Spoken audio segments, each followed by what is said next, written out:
Imagine walking into an emergency room with severe chest pain, only to be dismissed by nurses who think you're drug-seeking. Picture being told to wait while others are taken ahead of you, their pain somehow deemed more legitimate than yours. What they don't know is that the young woman they're ignoring isn't just any patient, she's about to reveal something that will shake the entire hospital to its core. This is a story about assumptions, bias, and the moment when everything changes in ways no one could have predicted. The fluorescent lights of St. Mary's General Hospital buzzed overhead, casting their familiar harsh glow across the emergency department waiting room. It was 2:30 a.m. on a Tuesday, the kind of hour when exhaustion settled into everyone's bones like a heavy blanket. The air carried that distinctive mixture of antiseptic and anxiety that defined hospital emergency rooms everywhere, a cocktail of hope and desperation that Maya Patel had grown accustomed to over her years in medicine. Maya sat hunched forward in one of the plastic chairs, her left hand pressed firmly against her chest as waves of sharp pain radiated through her torso. She was 28 years old, though the stress lines around her dark eyes made her appear older tonight. Her long black hair was pulled back in a messy ponytail, and she wore simple jeans and an oversized Georgetown University sweatshirt, the kind of casual clothes that marked her as off-duty, though the hospital staff wouldn't know that just by looking at her. The pain had started 3 hours earlier while she was reviewing patient charts in her apartment. At first, she dismissed it as stress-related tension, something that came with the territory of her demanding position.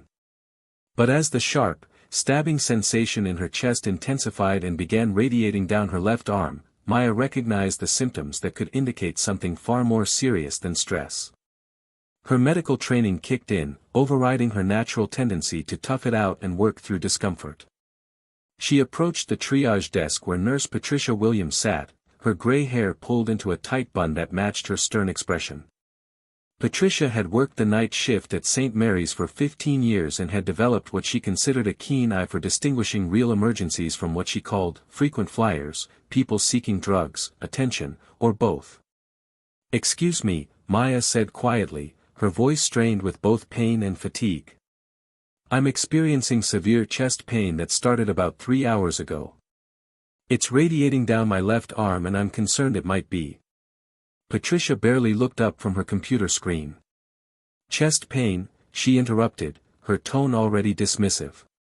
"On a scale of 1 to 10, what would you rate it?" 8, maybe 9, Maya replied, unconsciously rubbing her chest. "It's getting progressively worse, and I have a family history of cardiac issues that." "Have you been using any recreational drugs tonight?" Patricia cut her off again, finally glancing up. Her eyes quickly assessed Maya's appearance, young, wearing casual clothes, coming in late at night with chest pain complaints. In Patricia's extensive experience, this combination often spelled trouble. Maya's eyebrows furrowed in confusion and irritation. "No, I don't use drugs. I'm telling you, this pain is concerning and I really think." "Aha." Patricia's fingers clicked across the keyboard with practiced efficiency. "And when was the last time you were here seeking treatment for chest pain?" "I've never been to this hospital before as a patient," Maya said, her voice rising slightly in frustration. "Look, I understand you see a lot of people, but I really think this could be serious. The pain pattern suggests." "Everyone thinks their pain is serious, honey," Patricia said with a heavy sigh that suggested she'd had this exact conversation 1,000 times before. "Take a seat in the waiting area and we'll call you when we can get to you. It's going to be a while." Maya stared at the nurse for a moment, fighting every instinct to reveal her credentials and demand proper treatment. She had learned long ago that sometimes you had to let the system work, even when it worked against you.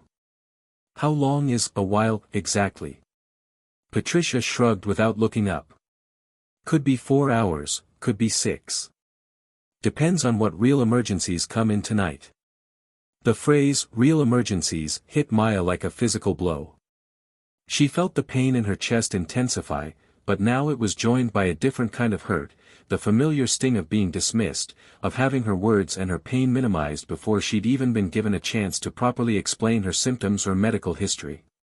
Maya walked back to the waiting area and found a seat facing the triage desk. Around her, the emergency room maintained its steady rhythm of controlled chaos. A security guard named Marcus Johnson sat near the entrance, occasionally glancing up from his crossword puzzle to survey the room. He was a large man in his 40s with kind eyes that had seen too much human suffering to be easily moved by most situations. Dr. Robert Henderson emerged from one of the treatment rooms, his white coat pristine despite the late hour. He was the attending physician on duty, a man in his early 50s with graying temples and a kind of confidence that came from decades of medical practice. As he approached the triage desk, his eyes swept across the waiting room with the practiced efficiency of someone accustomed to making quick assessments. "How are we looking tonight, Patricia?" Dr. Henderson asked, leaning against the desk. Patricia gestured vaguely toward the waiting room. "The usual.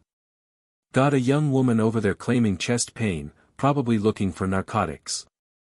Typical Tuesday night crowd." Dr. Henderson followed her gaze to Maya, who was sitting quietly, her hands still pressed to her chest.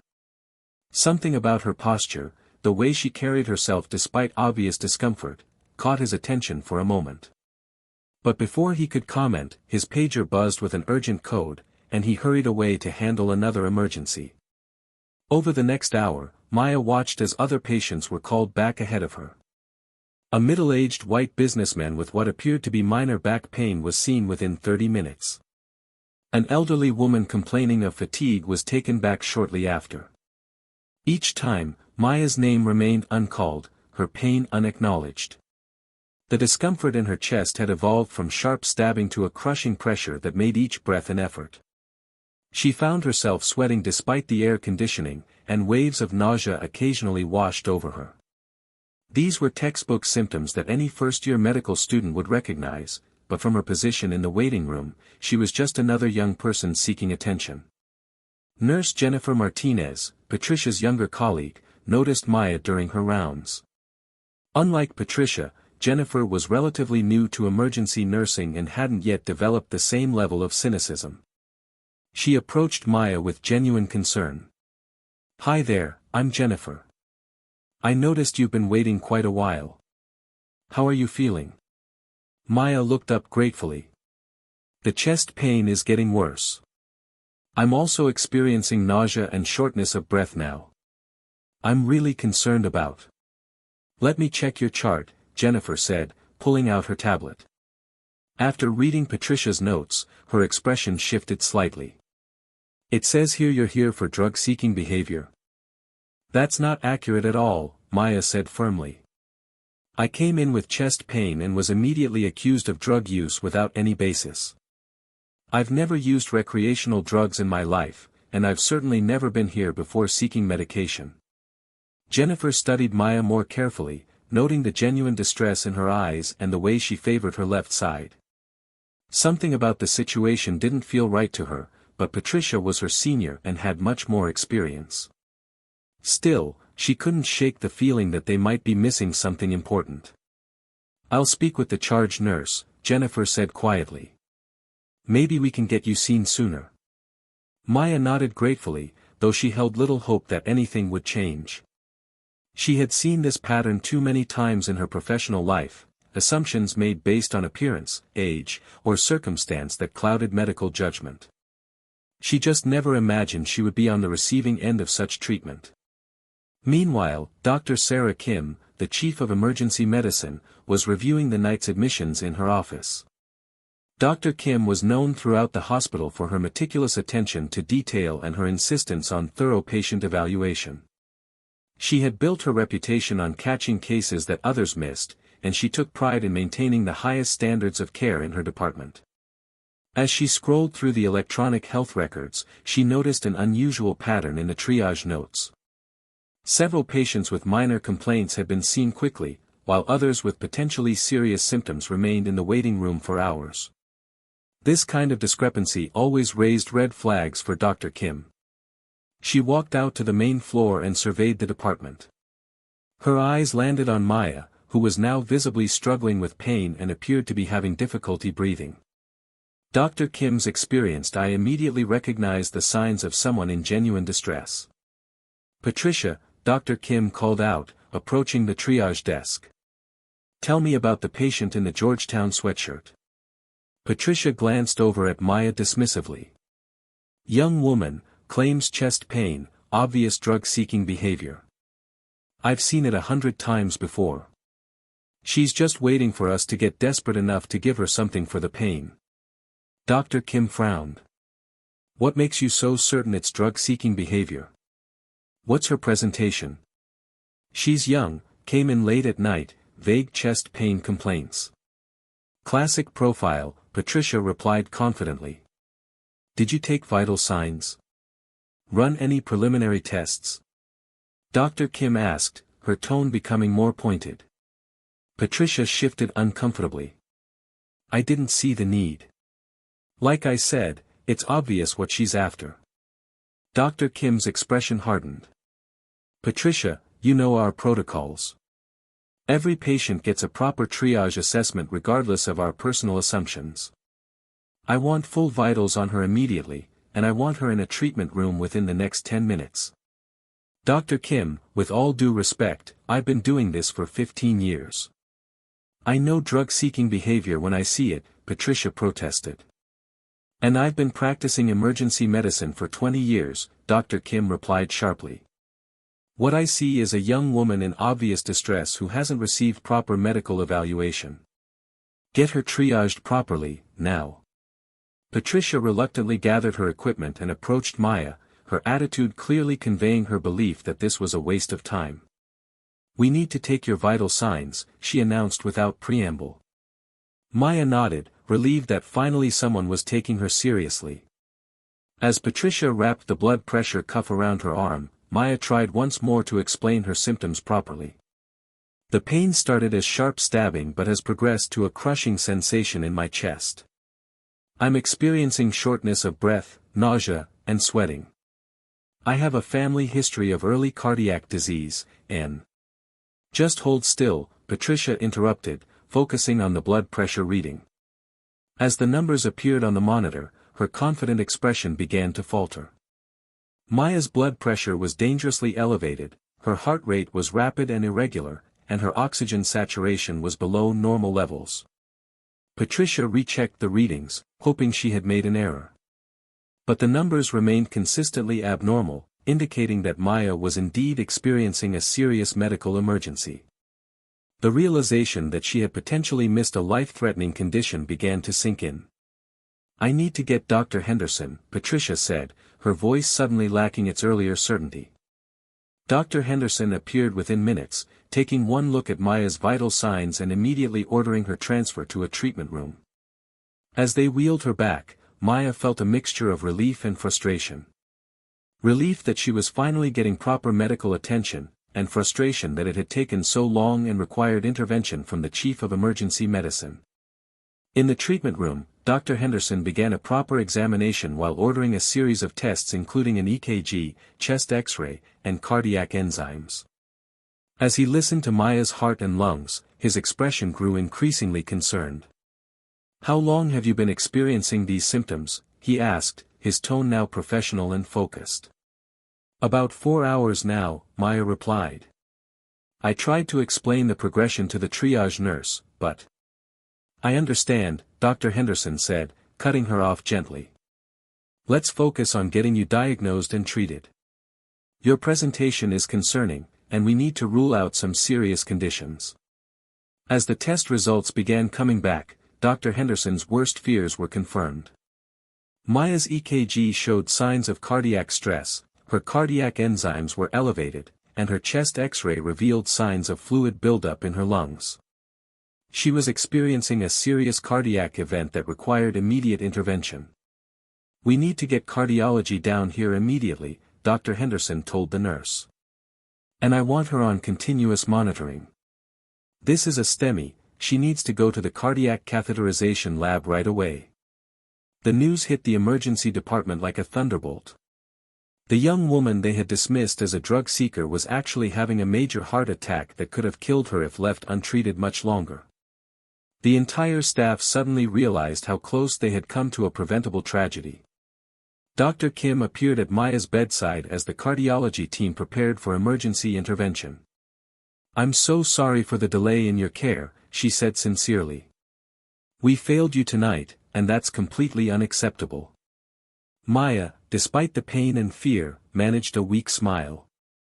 I appreciate that, Dr. Kim. But there's something you should know about me. Dr. Kim leaned closer, wondering what Maya might reveal. I'm Dr. Maya Patel, she said quietly. I'm the Assistant Chief of Cardiology at Johns Hopkins Hospital. I'm here visiting family, but I guess I'm about to become your patient instead. The words hung in the air like a bomb that had just exploded. Dr. Kim's face went pale as the full implications of what Maya had just revealed sank in. They hadn't just misdiagnosed a patient, they had misdiagnosed a fellow physician, and not just any physician, but a cardiologist who specialized in exactly the type of emergency she was experiencing. Oh my God, Dr. Kim whispered. Dr. Patel, I am so sorry. This is inexcusable. Maya shook her head weakly. Right now, let's just focus on treating the heart attack. We can discuss the systematic failures later. As Maya was rushed to the cardiac catheterization lab, word of what had happened spread throughout the hospital like wildfire. The nursing staff, the attending physicians, and the administration all began to grapple with the reality that their own biases and assumptions had nearly cost a colleague her life. Patricia Williams sat in the break room, staring at her hands and replaying the night's events in her mind. She had been so confident in her assessment, so certain that she could spot drug-seeking behavior from across the room. Now she realized that her assumptions had been based not on medical evidence, but on prejudices she hadn't even been aware she harbored. Dr. Henderson found himself questioning every decision he had made that night. As an experienced emergency physician, he prided himself on his diagnostic skills and his ability to prioritize patients based on the severity of their conditions. But he had allowed himself to be influenced by the triage nurse's assessment rather than conducting his own evaluation. In the cardiac catheterization lab, Dr. Michael Torres, the interventional cardiologist on call, worked quickly to open Maya's blocked coronary artery. As a colleague and friend from medical school, he was both professionally focused and personally devastated by what had happened. Maya, you're going to be fine, he said as he worked. We caught it in time, but it was closer than it should have been. I know, Mike, Maya replied, her voice weak but steady. Just do what you do best. The procedure was successful, and Maya's condition began to stabilize immediately. But as she lay in the cardiac intensive care unit recovering, the broader implications of what had happened began to unfold throughout St. Mary's Hospital. Dr. Kim called an emergency meeting of the entire emergency department staff. As they gathered in the conference room, the weight of the night's events was visible on every face. They all knew that they had collectively failed in their most basic duty as healthcare providers. I want everyone to understand what happened tonight, Dr. Kim began, her voice steady but filled with disappointment. We nearly lost a patient because we allowed our assumptions and biases to override our medical training and protocols. She continued, Dr. Maya Patel is not just any patient.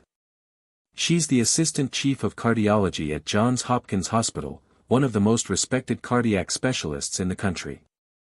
But even if she had been a homeless person, a drug addict, or anyone else we might prejudge, she deserved the same level of care and attention. The room was silent as the staff absorbed the full weight of her words. This incident exposes serious flaws in our triage process, our communication systems, and our departmental culture, Dr. Kim continued. We're going to implement immediate changes to ensure this never happens again. Over the following days, as Maya recovered from her heart attack, the hospital underwent a comprehensive review of its emergency department protocols. Patient advocates were brought in to interview staff and identify systemic biases. New training programs were implemented to address unconscious prejudices that could affect patient care. Maya herself, once she was stable enough, participated in discussions about what had happened. Rather than pursuing legal action or filing complaints, she chose to use the incident as a teaching moment for the entire medical community. This isn't about blame, she told the hospital administration during one of their meetings. This is about recognizing that even well-intentioned healthcare providers can fall victim to biases that compromise patient care. We need to build systems that protect against these human tendencies.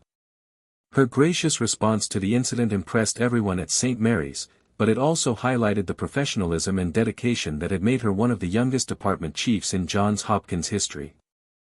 The story of what happened that night began to spread throughout the medical community, not as a scandal, but as a powerful lesson about the dangers of assumption and prejudice in healthcare. Medical schools began incorporating the case into their curricula, and hospitals across the country reviewed their own triage protocols. Patricia Williams, the nurse whose assumptions had started the cascade of errors, requested a transfer to a different department. She couldn't face continuing to work in emergency medicine knowing how badly she had failed. But Dr. Kim and Maya both encouraged her to stay and learn from the experience. Running away won't help other patients, Maya told her during a visit. But becoming a better nurse because of what happened here will help hundreds of people in the future. Patricia eventually agreed to stay and became one of the most vocal advocates for bias training in the hospital.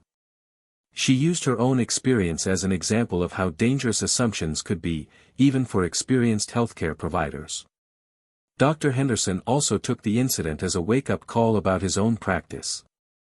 He implemented new protocols for his own patient evaluations, insisting on personally assessing every patient rather than relying solely on triage notes. "We can't let other people's assumptions become our assumptions," he told his residents. "Every patient deserves a fresh evaluation from every member of their care team." The changes at St. Mary's were comprehensive and lasting. New policies required multiple assessments for any patient waiting more than 2 hours. Bias training became mandatory for all staff members. Patient advocates were stationed in the emergency department to ensure that concerns were heard and addressed promptly, but perhaps the most significant change was cultural. The staff began to see each patient as someone's family member, someone's loved one, someone whose life had value regardless of their appearance, their insurance status, or their apparent social circumstances. Maya returned to Johns Hopkins a month later, fully recovered from her heart attack but forever changed by her experience as a patient. She carried with her a deeper understanding of what it felt like to be dismissed, ignored, and judged by the very system she had dedicated her life to serving. At Johns Hopkins, she implemented many of the same changes that had been made at St. Mary's. She shared her story with colleagues, medical students, and anyone who would listen. Her message was always the same: excellent medical care requires not just technical skill, but also the wisdom to see past our assumptions and treat every patient with dignity and respect. The incident also had a profound impact on medical education. Maya was invited to speak at conferences and medical schools across the country, sharing her experience and the lessons learned from it.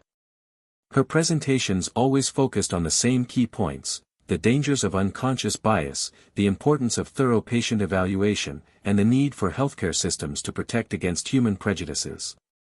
Years later, Maya would often reflect on that night at St. Mary's Hospital. While the experience had been frightening and potentially life-threatening, it had also given her a unique perspective that made her a better doctor and a more effective advocate for patient rights. She never forgot the feeling of being dismissed and ignored, and she made sure that every patient under her care knew that their concerns would be heard and their pain would be taken seriously.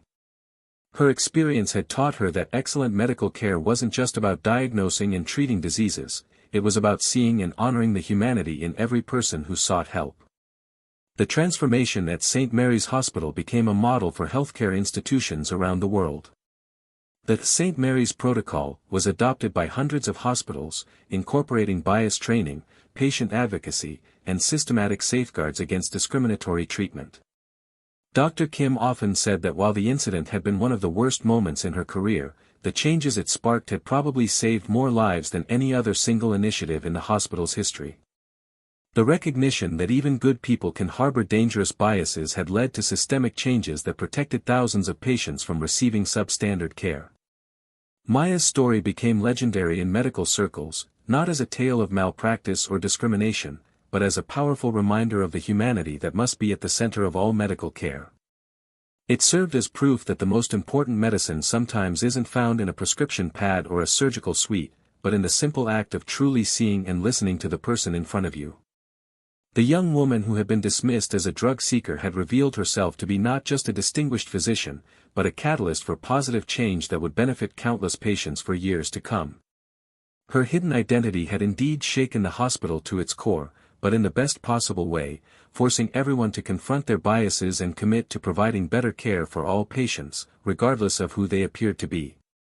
In the end, Maya's story proved that sometimes the most powerful medicine is simply treating every person with the dignity, respect, and careful attention they deserve. Her experience at St. Mary's had nearly cost her life, but it had also sparked a revolution in how hospitals think about patient care, bias, and the fundamental humanity that must guide all medical practice.